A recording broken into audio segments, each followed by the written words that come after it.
Yo, what's going on, my people? It's your boy Chris, and we're back. So this week I wanted to tackle another topic I've wanted to touch on for a while. I've never gotten a chance to specifically delve into how I sort of approach this subject.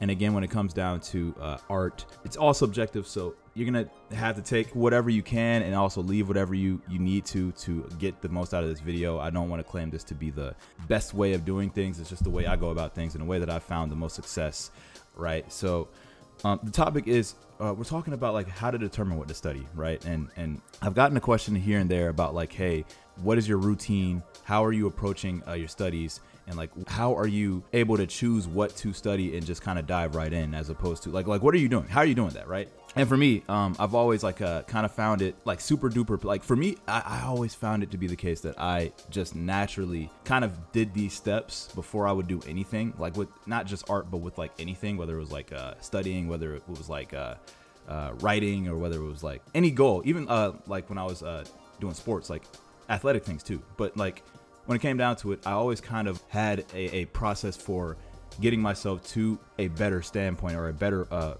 standing with whatever it was I was trying to do / be. And yeah, man, to me, I think it's super simple, but maybe hearing it in this way will help you kind of set goals and set your own study routine a little bit better, right? So I'm gonna get right into it. When we're talking about how to determine what to study, right, I think a really important question is to ask what kind of artwork you're trying to do in the first place. I feel like we can't even start the study conversation without you having a clear answer for that question. Are you trying to do environment concept art? Are you trying to do comic book work? Are you trying to be a designer, a character designer, graphic artist? Are you trying to be a 3D artist, right? Because I mean, I do a little bit of that, and I know how that is too. What are your goals specifically, and what skills are even relevant towards getting that goal? It's kind of like determining all of that is like kind of the baseline before we can even talk about what do I study, because when we don't determine that, we end up getting a lot of like advice like, well, just study the fundamentals, right? Which, I mean, yes, study the fundamentals, but that's super general, and a lot of people end up getting overwhelmed because it's like, okay, that's not really funneling towards anything I know that's actionable, or anything I know that, how is this relevant to what I'm doing, right? So I think asking that question is very important, because that also can tailor, or that can funnel the fundamentals that you need to put more emphasis on versus the ones that you can kind of skate by with knowing just the bare minimum. Now, I'm not to say you shouldn't understand all of them at a good level, but in terms of like studying and what you're trying to achieve with your goals, with your art, there are certain fundamentals that maybe you want to prioritize over others, right?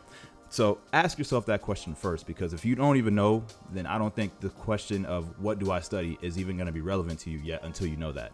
But once you do know that, as I said before, you kind of want to look at artwork that is incorporating what you're trying to do, right? So if you're a designer, or if you're a concept artist and you're trying to design, like say, characters, look at a lot of character concept art and see what the other artists and other creators are doing to make those characters. Like, it seems like there's a lot of creativity.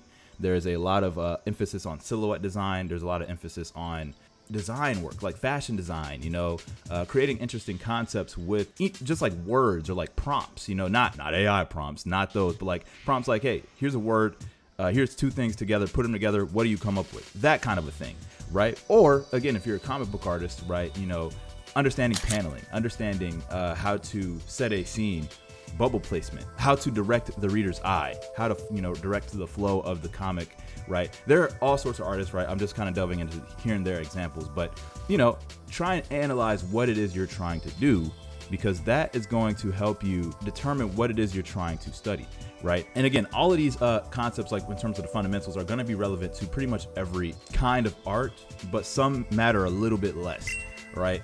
Like, perspective isn't the craziest thing you need to understand if you're trying to be like a concept artist or a concept designer, right? Even though, again, it's very important that you know all of that stuff, but it may be way more important for environment concept art. It may be way more important for comic book art, right? It's like, it's just gonna depend, right?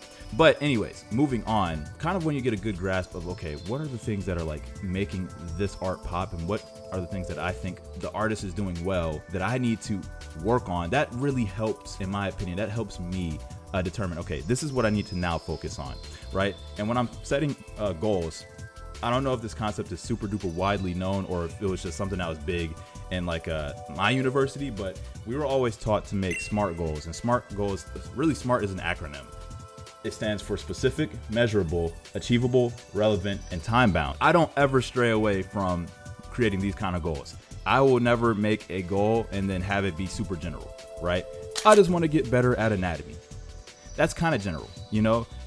I want to get better at drawing, say, dynamic poses over the course of the next month, right? That's a little bit more specific. That's a goal that is time bound, specific, measurable, achievable, and relevant, right?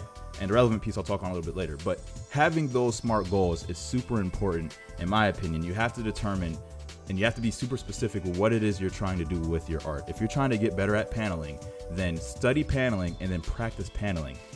Again, that's the comic book artist example. Have a time limit, time goal. Over the next week, I'm gonna do this. And then I'm going to analyze at the end of the week how I did, right? It needs to be achievable. After you've done a certain amount, analyze, or after the time limit is over, you get to analyze. See, okay, did I get better? Is the thing that I was trying to do realistic in a sense to where like I realistically could expect to see returns when I put my time into it in this amount of time, right? Relevant. Is it relevant to what you're even trying to do? Are you even trying, like, do you even need to study paneling if you're trying to be a mecha artist? Do you need to study like a composition if you're trying to be a character designer? Like, again, ask yourself these things because it is super important to, like, you know, have the relevancy to what you're trying to do. And then the time bound piece, again, it comes down to, you don't want to just like have a goal that's just like kind of like, for lack of a better term, flaky, you know, like it's going to be something that like you don't have to super focus on it because there isn't a restriction on time. You can do it whenever. That's the easiest way for it to be unserious. That's the easiest way for it to not be actionable because you're not going to feel a little bit of the pressure, right? And that's not to say that, like, you know, these goals need to be like super duper hardcore. Like you need to every day, like I need to like put in this amount of time or else I'm a failure. No, I'm not saying do that. But there needs to be a little bit of urgency when it comes to these goals, which is why that time-bound element is important. That time-bound piece is important because that's going to determine, okay, I have something specific that I want to work on for this set amount of time. And after the time lapses, I can actually analyze to see if I got better, right? That's super important. That piece I think is big. So from there, the SMART goals piece, right? That's pretty much the biggest piece of this all. Determining the SMART goal is part of it. But after that, setting a timer, right? Before you do any of your other regular artwork that isn't studying, if you could get 30 minutes to an hour of the practice for that goal, that's usually what I do, right? About 30 minutes to an hour before I do quote unquote fun art, right? Or art that, you know, I actually, you know, want to create, quote unquote. That's going to give you that mileage. That's going to give you that, that you're going to be able to see gains if you can make it a daily habit, but even a every other day habit, you'll see the work, you'll see the improvement. But yeah, you know, just every day, just 30 minutes to an hour, practice that thing before doing the fun art. And even if you need to do the practice for like 30 minutes to an hour, then take a break and do something fun, reward yourself after doing that. And then after, you know, you're done, then get back in, then do the art you were going to do. That's even better. I mean, in my opinion, that's great. Like I try to do that too. I try to like reward myself after I've studied for a certain amount of time. That's the easiest way for me to feel better about, like, get the momentum to keep doing it day in and day out, but also feel better after I've done it, you know? And it's just a positive feedback loop in terms of I'm getting better, I'm sticking to something, and I'm rewarding myself after. So I feel good after, you know? Reward yourself in various ways, whether it's like playing a game or eating a treat or, I don't know, man. I don't know what you're going to like to do or what you enjoy doing, but do that, you know? But just try and, you know, do a small bit of the goal before you go and do that. Like I would say don't, and this is just for me, right? So obviously this is where it comes into the point where like you have to determine how you operate. But me, if I get on a game, right, that I love, then I'm not really going to want to stop playing to then go work on something I don't want to work on. I'm the type of person to where it's like, I like to get out of the way so that I can enjoy the rest of my night or enjoy the rest of my day, right? Like I just like to reward myself after the work has been done. I don't like to have a looming, feeling to where I have to go and do something after I done have fun, right? Or after I done got settled and got comfortable, right? So this is just my pro tip. Obviously feel free to do whatever it is you want, but I think it's way more easier to just reward yourself after the hard work is done because you can actually enjoy that reward rather than give yourself the reward first and then jump in. I have seen people who do that though, and they're just as fine. So it really depends on your style of learning, but this is just how I do it. I like to, you know, be able to fully relax and play my Rocket League or play my you know, Dragon Ball Fighter Z or whatever. I'm not playing those games. Play my Persona 3 Reload, right?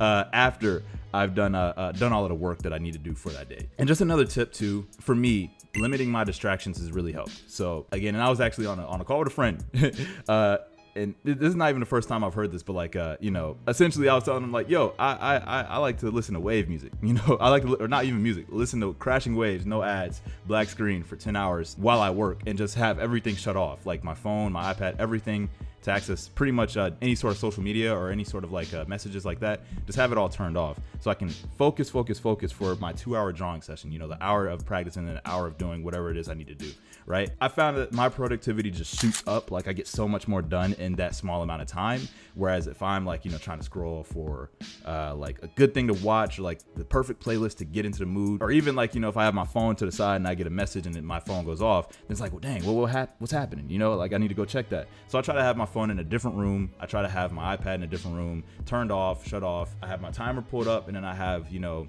if I need my reference and everything, I have all of that stuff pulled up, and then it's just me and the art tablet. It's just me and the drawing. There's like no other distractions that, you know, are going to take my attention away, and I can get the full amount of practice I need to with the 100% of my focus. Now, again, this is another thing where it's like, hey, if this doesn't work for you, that's 100% fine. Listen to your music, have that podcast on, watch that documentary, watch whatever you need to watch to, you know, get into the mood of drawing.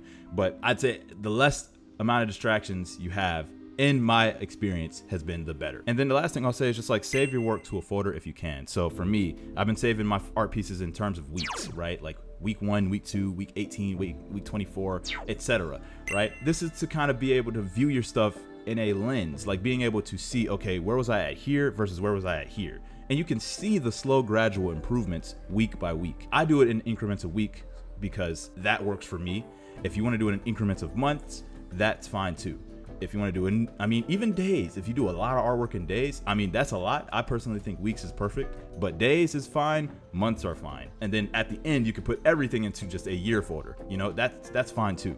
But being able to look at your work gradually as you go on is super important too, and it also lends itself back to the S.M.A.R.T goals. You know, being able to measure and see how achievable your goals were. How much did you actually improve in that set amount of time that you set out for yourself, right? But all in all, that's kind of it in terms of how I approach studying. It's not super duper complex.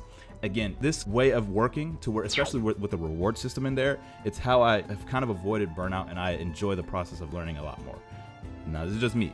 I know other people may have different strategies for learning. Please feel free to drop the way you learn how to, you know, study or how to make art in the comments down below if you really, you know, want to share and you want to like possibly provide a even better or more efficient way to what my process is, and, you know, maybe how it can lend itself to your process or someone else's process if you're trying to help out, right? Because I'm not the end all be all. I'm not, you know, this crazy artist. I'm just kind of a lover of the game. I love art. I love to draw, and I like to see myself improve at drawing too. I think it's very satisfying to see that gradual trend. But with that, that's kind of essentially all I wanted to talk about today. Hope this video isn't too long. These are kind of the tips that I have to getting better at that stuff. Getting better at setting the goals and seeing improvements and knowing what to study. If this helped you in any way, shape, or form, you know, feel free to give me a like, you know, comment, subscribe, share, all of that jazz if you really mess with the content over here. I've been really trying to stay consistent with the YouTube channel over the past couple months now. And, you know, again, it's been super fun to like engage with you guys in the comments and